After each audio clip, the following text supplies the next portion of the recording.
Alhamdulillah, makcik baru je keluarkan RM50,000 36 sen cash fresh dari bank tadi. Amboi makcik, riak betul. Sampai pakai lock speaker.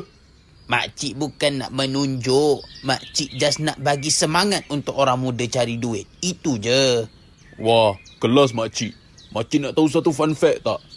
Apa? Makcik dah menarik minat orang muda macam saya cari duit juga. Baguslah. So sekarang bagi kerjasama dan serahkan RM50,000 36 sen tu kat saya. Tolong. Ada perompak. Alamak, tulang penunggang motor. Salah bang. More to Ghost Rider bang. Tolong guna nama international ya. Tolong nak. Makcik kena terai. Dia ingat makcik mudah ke apa? Elok sikit.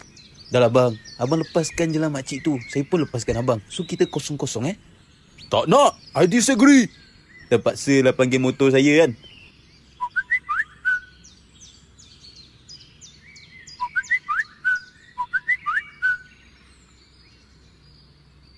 Sekejap dia nak sampai tu. Sekejap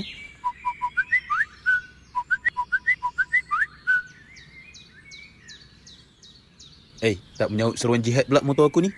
Sekejap makcik. Abang. Lah minyak habis. Makcik pinjam 30 ni isi minyak. Makcik mana ada 30? Apa ni? Tak payah nak menipu lah makcik. Saya dengar makcik ada 50k tadi. Bak sini beg dompet. Betul lah. Makcik mana ada 30? Makcik ada 50k je.